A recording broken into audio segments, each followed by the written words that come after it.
Bismillahirrahmanirrahim. Alhamdulillahi wa kafa wa salatullahi wa salamuhu ala rasulihil mustafa wa habibihil mujtaba wa ala alihi wa ashabihi wa man ittaba'al huda. Rabbi shrah li sadri wa yassir li amri wahlul 'uqdatam min lisani yafqahu qawli. Muslimin muslimat yang saya kasihi, Assalamualaikum warahmatullahi taala wabarakatuh. Selamat bertemu lagi dalam satu lagi episod Kisah-Kisah Al-Quran. Pada kesempatan kali ini saya ingin berkongsi sedikit tentang suatu kisah berkaitan seorang Nabi dan seorang Rasul yang juga merupakan seorang Rasul yang luar biasa, yang mana saya rasa jarang kita dengar tentang kisah beliau, tapi Allah Subhanahu Wa Taala telah mengabadikan kisah beliau ini di dalam Al-Quran Al-Karim, di dalam beberapa tempat dalam Al-Quran bahkan. Dan saya rasa dengan cabaran yang sedang kita hadapi hari ini, dengan ujian yang setiap daripada kita sedang harungi, kisah beliau ini saya harapkan menjadi pencetus kepada kita, pemberi semangat kepada kita, dan sekaligus menjadi panduan daripada Allah Subhanahu Wa Taala. Siapakah Nabi atau Rasul yang saya maksudkan di sini yang telah diabadikan Allah Subhanahu Wa Taala dalam Al-Quran? Beliau tidak lain dan tidak bukan adalah Nabi Ayyub alaihi salatu wassalam. Nabi Ayyub, muslimin dan muslimat, merupakan atau dikenali sebagai seorang hamba Allah, seorang Nabi dan seorang Rasul yang amat penyabar. Bahkan kesabaran dan kemuliaan serta keindahan akhlak beliau ini telah diiktiraf oleh Allah Subhanahu Wa Taala dalam surah Sad ayat 44. A'udzu billahi minasyaitonir rajim. Inna wajadnahu sabira ni'mal 'abd innahu awwab. Yang bermaksud, sesungguhnya kami mendapati bahawa dia, yakni Nabi Ayyub AS, merupakan seorang yang sabar. Dan dialah sebaik-baik hamba Allah, dan sesungguhnya dia amat taat kepada Tuhannya. Nabi Ayyub juga, saudara, pada masa yang sama, merupakan seorang Nabi dan Rasul yang dikurniakan Allah Subhanahu Wa Taala kekayaan yang luar biasa.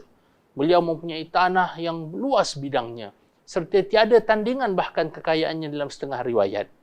Namun, pada masa yang sama, beliau merupakan seorang Nabi yang pemurah, seorang Nabi yang mudah berkongsi kekayaannya, memberi pakaian dan perlindungan bagi yang memerlukan, dan dia akan memberi hamba, lalu memerdekakan mereka. Sehinggalah kemuliaan beliau ini menjadi pujian penduduk ahli langit. Namun demikian, saudara, di dalam tersebarnya kebaikan dan juga keteguhan keimanan Nabi Ayyub AS, semestinya ada yang akan pasti cemburu. Dan tidak ada yang lebih cemburu dan tidak ada yang lebih hasad dan dengki kepada keberkatan yang dirasakan oleh Nabi Ayyub AS ini selain daripada Iblis alaihi la'natullah. Iblis cemburu. Beliau berpandangan bahawa Nabi Ayyub ini merupakan seorang hamba yang taat. Namun demikian, beliau, pada pandangan beliau lah ya, dan ini dikisahkan di dalam kisah-kisah Al-Quran atau kisah-kisah Al-Quran oleh Imam Ibn Kathir, di mana diriwayatkan bahawa Iblis, beliau berkata kepada Allah Subhanahu Wa Taala bahawa Nabi Ayyub ini merupakan hamba yang taat kepadanya hanya kerana beliau ini ada kesenangan, kekayaan, keluarga yang bahagia, anak dan khadam yang ramai. Iblis mempunyai teori. Beliau berkata, kalaulah seandainya ditarik semua nikmat itu, maka akan tersingkap betapa Nabi Ayyub ini sebenarnya tidak ikhlas beribadah kepada Allah. Cuba tarik kekayaannya, tengok apa jadi pada beliau. Mesti beliau tak nak lagi taat kepada Allah Subhanahu Wa Taala. Tapi Allah Subhanahu Wa Taala, dan Allah adalah Tuhan yang Maha mengetahui, tahu keadaan keimanan dan keteguhan serta keikhlasan dan kejujuran Nabi Ayyub AS dalam beribadah kepada Allah. Maka Allah kata, dan ini diriwayatkan dalam kitab Ibn Kathir itu tersebut, bahawa Allah mengizinkan Iblis untuk merosakkan dan membinasakan segala harta yang telah terkumpul atau di bawah pemilikan Nabi Ayyub AS. Dipendekkan ceritanya, maka dengan izin Allah itu, Iblis pun lalu datang menghancurkan dan membakar segala harta tanam-tanaman, ternakan yang ada dimiliki oleh Nabi Ayub AS, sehinggalah habis segala harta Nabi Ayub AS. Setelah itu berlaku, Iblis menyamar sebagai seorang lelaki. Datang bertemu Nabi Ayub AS. Beliau berkata, "Wahai Ayub, semua hartamu telah habis, hancur, lenyap." Ada orang berkata bahawa ini adalah kerana kamu memberi terlalu banyak bantuan, sedekah dan sebagainya. Dan ada orang juga kata sebenarnya kamu Ayub ni buang masa sajalah. Berdoa pada Allah, menyembah Allah, beribadah kepada Allah. Tapi Allah Subhanahu Wa Taala telah membiarkan harta kamu hancur binasa demikian. Kalau benarlah Allah Subhanahu Wa Taala itu adalah Tuhan kamu, nescaya dia tidak akan membiarkan harta kamu hancur binasa dan akan melindunginya. Maka setelah mendengar hasutan iblis ini, Nabi Ayub AS kemudian berkata, "Sesungguhnya apa yang Allah telah ambil daripada aku ini adalah merupakan sesuatu yang dimiliki oleh Allah Subhanahu Wa Taala. Dan dialah lebih berhak untuk mengambil apa yang dia miliki." Kalau kita lihat kata-kata Nabi Ayub AS ini, kita teringat suatu lafaz yang biasa kita selalu akan lafazkan bila kita ni mendengar tentang musibah ke, atau kita sendiri dilanda suatu musibah, iaitu lafaz istirja' atau inna lillahi wa inna ilaihi raji'un, yang bermaksud sesungguhnya kami ini adalah milik Allah Subhanahu Wa Taala. Inna lillahi wa inna, dan kami juga sesungguhnya ilaihi raji'un, akan akhirnya kembali kepada Allah Subhanahu Wa Taala. Lalu selepas mengatakan yang demikian, Nabi Ayub tak marah-marah. Nabi Ayub langsung saja sujud terus kepada Allah Subhanahu Wa Taala. Iblis pun tidak puas hati. Beliau kemudian meminta izin daripada Allah Subhanahu Wa Taala lagi dan kata bahawa walaupun hartanya tak ada, tapi dia tetap ada anak yang ramai, keluarga yang bahagia. Cuba kita ambil keluarga dia. Mesti Nabi Ayub ni tidak akan dapat beriman seperti mana dia telah beriman pada Allah Subhanahu Wa Taala sebelum ini. Maka Allah izinkan untuk beliau kemudian melanda atau menimpakan kemudaratan dan bahaya, bahkan kehancuran ke atas keluarga Nabi Ayub AS. Dengan izin Allah, Iblis ketika itu memusnahkan pondasi rumah dan tembok, dalam setengah riwayat tembok rumah Nabi Ayub, sehinggalah roboh seluruh rumahnya, menimpa semua anak-anaknya dan sekaligus semuanya meninggal dunia. Allah, muslimin muslimat, bayangkan seandainya kita ini, anak-anak kita, ditakdirkan Allah Subhanahu Wa Taala meninggal dalam sekelip mata saja. Nyawa mereka diambil Allah Subhanahu Wa Taala. Apa agak-agaknya perasaan kita? Saya tak dapat bayangkan, saya sebagai seorang bapa pun, bagaimana sedihnya, betapa hancurnya hati dan jiwa kita bila kita lihat semua anak-anak kita sekaligus meninggal dunia. Ketika itu, dalam keadaan Nabi Ayub dilanda kesedihan, datang lagi Iblis alaihi la'natullah, menyamar sebagai seorang lelaki, kemudian menunjukkan dan melahirkan simpatinya kepada Nabi Ayub AS. Dan dengan nada suara yang cuba untuk memujuk, beliau berkata, "Sesungguhnya keadaan yang mana anak-anak kamu ini semuanya meninggal adalah amat memilukan, amat menyedihkan. Sesungguhnya nampaknya Tuhan kamu ini tidak memberikan kamu ganjaran yang selayaknya atas segala ibadah dan juga amalan baik kamu selama ini." Nampak betapa halusnya hasutan syaitan atau hasutan iblis. Dalam nada simpati, beliau selitkan perasaan tidak puas hati ke dalam hati dan sanubari Nabi Ayub AS. Dan kemudian beliau nantikan apakah agaknya jawapan Nabi Ayub. Nabi Ayub menjawab, Nabi Ayub kata, Allah Subhanahu Wa Taala ada kalanya memberi dan ada kalanya dia akan mengambil. Ada kalanya beliau, ya Allah Subhanahu Wa Taala gembira dengan kita, dan ada kalanya Allah tidak gembira dengan perbuatan kita.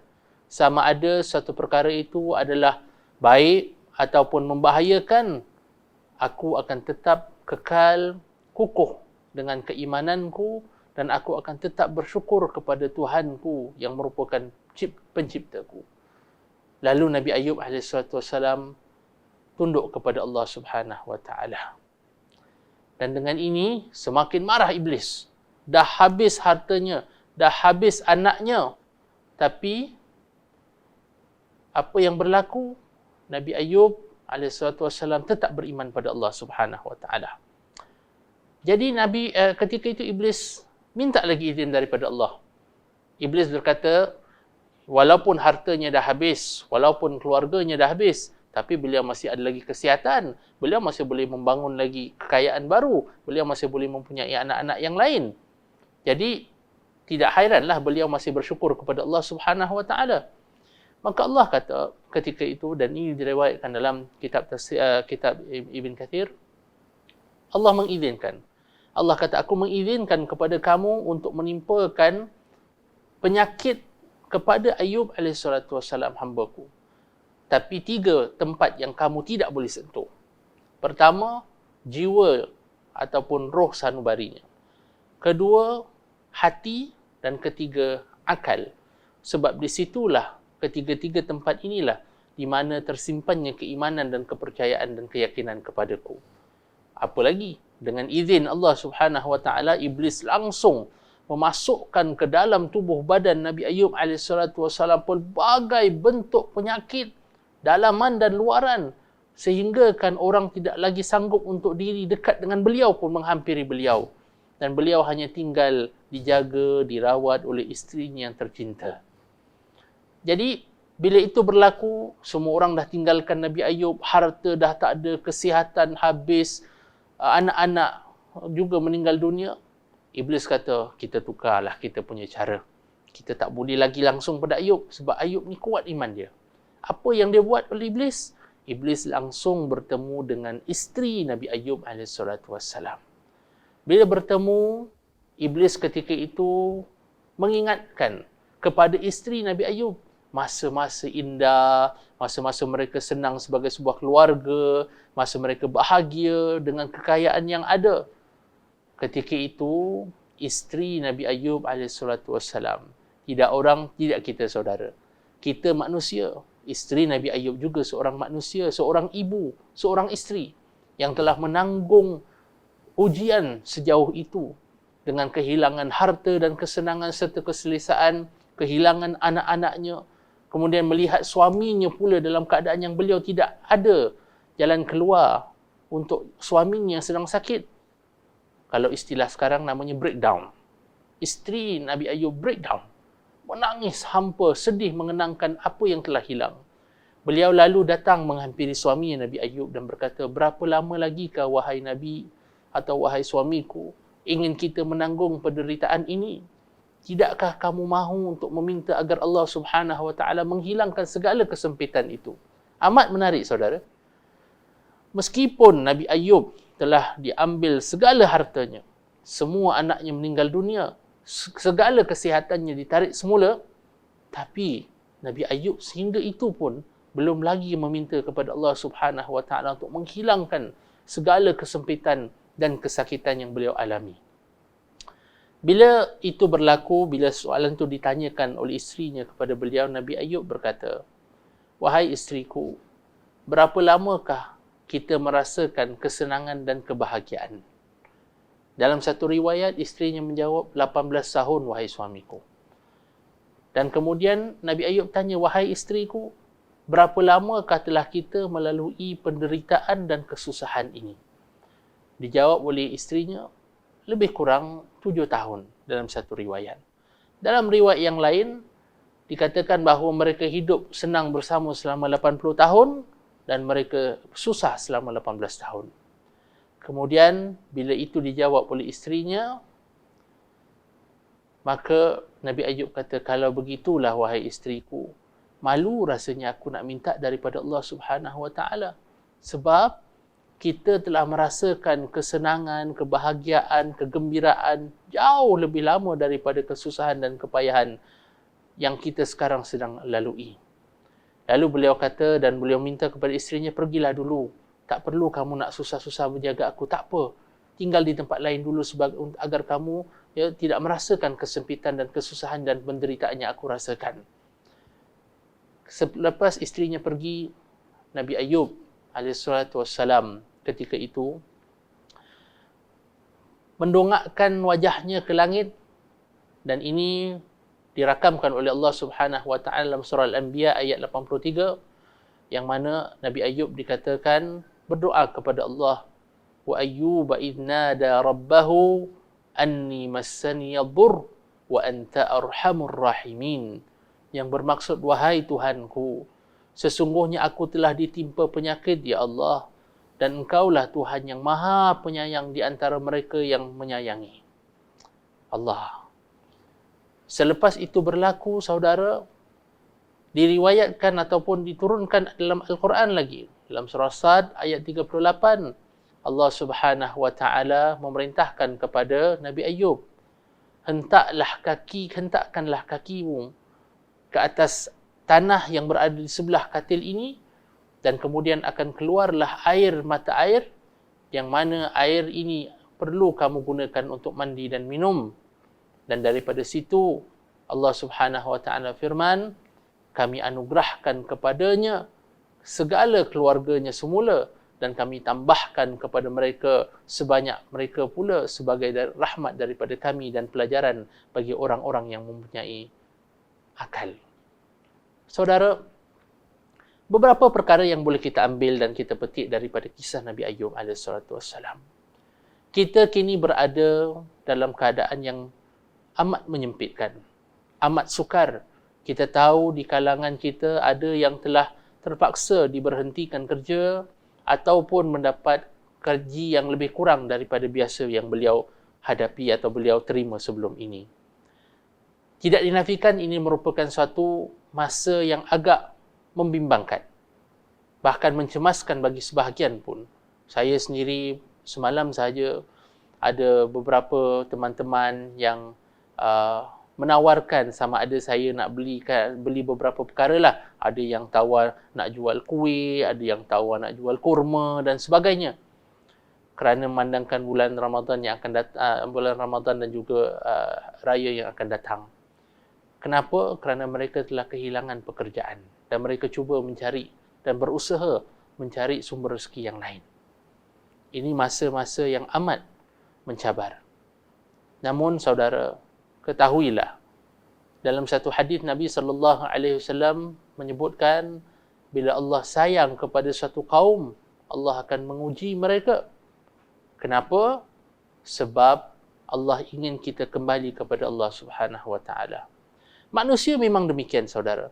Dalam keadaan kita senang, kita selesa, kita kaya, kita kadang lebih mudah terlupa Allah Subhanahu wa taala.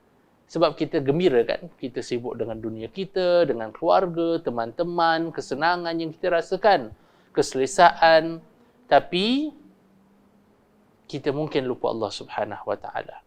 Atau kita tidak menghabiskan begitu banyak masa untuk Allah Subhanahu wa taala.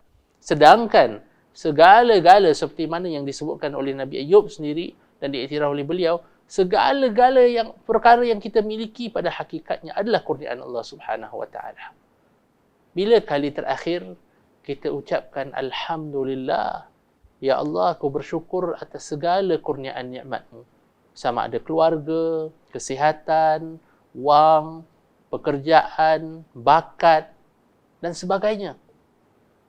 Tapi bila berlaku keadaan sempit seperti ini, hati kita secara nalurinya akan lebih terpanggil untuk menghadap Allah Subhanahu wa taala, untuk mohon bantuan daripada Allah Subhanahu wa taala pada saat yang mana kita merasakan bahawa tidak ada manusia lain yang boleh membantu kita.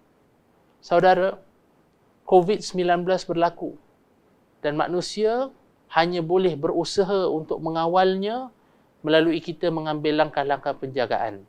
Tapi akhirnya, berapa lama wabak ini akan berterusan, bagaimana wabak ini akan akhirnya habis atau selesai, Allah Subhanahu wa taala mempunyai jawapannya.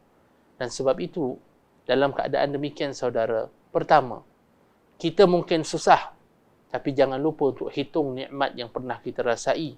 Seperti mana Nabi Ayub sendiri juga pernah merasakan dan menghitung nikmat yang pernah beliau rasakan. Berapa tahun yang sebelum ini telah kita senang? Berapa tahun kita telah bahagia? Berapa tahun kita telah merasakan kemanisan, kemewahan, keselesaan dan sebagainya. Kita bandingkan dengan beberapa bulan yang kita sedang lalui COVID-19 ini, yang mana berlaku banyak keterbatasan kepada kehidupan kita.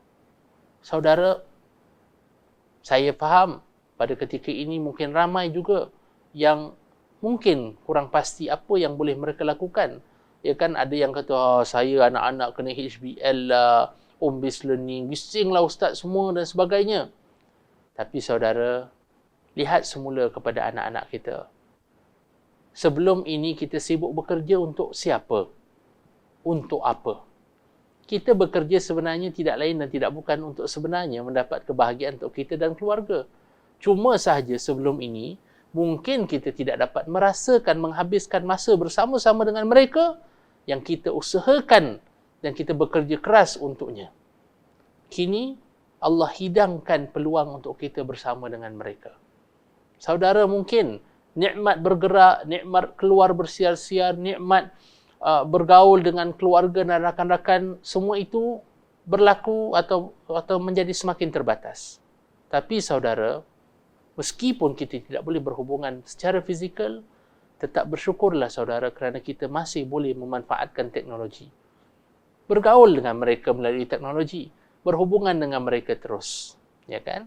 Itu yang kedua. Dan yang ketiga saudara, kalau dulu kita pernah beli barangan makanan lebih daripada apa yang kita perlukan saudara, mungkin kini kita perlu lebih peka dan sedar bagaimana kita berbelanja, ya kan? Kalau sebelum ini ketika baru-baru dikuatkuasakan penutupan kedai-kedai beverage dan sebagainya, orang berpusu-pusu nak mencari bubble tea lah, nak membeli kuih lah, nak memotong rambut lah. Ini semua merupakan nikmat yang sebelum ini kita ambil ringan. Tapi dengan peristiwa ini, ia mengingatkan kita bahawa jangan lupa bersyukur dengan nikmat yang kita rasakan setiap hari, yang kita rasa dan kita mungkin fikir itu adalah suatu kemudahan yang kita pandang enteng. Dan saudara, jangan pernah berputus berdoa agar Allah Subhanahu wa taala mengasihi kita sama ada dalam kesenangan maupun dalam kesusahan. Kalau kita lihat pada doa Nabi Ayub berkata, inni massaniya dhurr wa anta arhamur rahimin.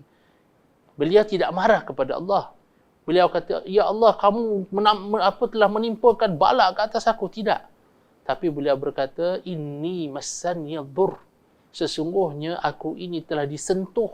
Aku ini telah disentuh oleh azab atau kesakitan atau kemudaratan. Dan kamu, ya Allah, arhamur rahimin. Tuhan yang maha pengasih, ya Allah. Sayangilah aku, ya Allah. Peliharalah aku dan keluargaku pada saat-saat getir seperti ini, ya Allah. Dan sebelum saya berpisah, mungkin saya boleh berkongsi satu doa yang juga diamalkan oleh seorang Nabi yang lain dalam keadaan kesusahan dan kesempitan. Pernah dalam satu hadis diriwayatkan oleh daripada Nabi SAW, beliau bertanya kepada para sahabat, mahukah aku beritakan kepada kamu tentang satu doa atau aku ajarkan kepada kamu satu doa yang mana jika seseorang itu membaca doa ini saat beliau susah, saat beliau sempit, penuh dengan kesakitan ataupun kepayahan, maka pasti Allah Subhanahu wa taala akan memberikan jalan huraian kepadanya. Maka para sahabat menjawab, tentu wahai Rasulullah sallallahu alaihi wasallam. Maka Nabi mengajarkan kepada mereka, bacalah doa yang dibaca oleh Nabi Yunus alaihi salatu wassalam ketika mana beliau ini berada dalam kurungan haiwan di dalam dasar lautan. Kita hari ini saudara seolah-olah berada dalam kurungan rumah kita sendiri. Kita tak dapat bergerak ke sana ke sini dengan semudah itu. Maka mungkin kita juga berada dalam keadaan yang hampir sama seperti Nabi Yunus AS, merasa cemas, merasa bimbang, tapi beliau ketika itu juga mengambil masa-masa yang mana beliau terkurung di dalam haiwan di dasar lautan untuk bermuhasabah, untuk kembali kepada Allah Subhanahu wa taala dan membaca zikir ringkas. tapi zikir yang amat mendalam. Dan zikir ini boleh kita temui dalam surah Al-Anbiya ayat 87. Yang mana Allah Subhanahu wa taala mengajarkan doa yang pendek, la ilaha illa anta subhanaka inni kuntu minadh zalimin. Saya ulang semula. La ilaha illa anta subhanaka inni kuntu minadh zalimin. Yang bermaksud tidak ada Tuhan yang berhak disembah melainkan Engkau ya Allah. Subhanaka, maha sucimu ya Allah. Inni kuntu minadh zalimin. Sesungguhnya aku ini termasuk orang-orang yang telah berbuat aniaya, sama ada kepada diriku dengan kita melupakan Allah sebelum ini, mungkin kita pernah menganiayai orang lain dan sebagainya. Saat-saat seperti ini perlu kita penuhi dengan saat-saat muhasabah. Ramadan ini kita berada di rumah lebih daripada Ramadan-Ramadan yang lain. Maka selain kita habiskan masa ber-Netflix sebagai contoh, mungkin juga boleh kita berzikir pada Allah Subhanahu wa taala sambil-sambil kita isikan dengan baca Al-Quran dan sebagainya. Dan di antaranya zikir la ilaha illa anta subhanaka inni kuntu minadh zalimin. Mudah-mudahan berkat doa permohonan kita kepada Allah Subhanahu wa taala, Allah mengangkat segala ujian dan cabaran yang sedang kita hadapi dan Allah ringankan ujian yang kita hadapi bersama sebagai masyarakat dunia pada Ramadan kali ini. Sekian, wassalamualaikum warahmatullahi taala wabarakatuh.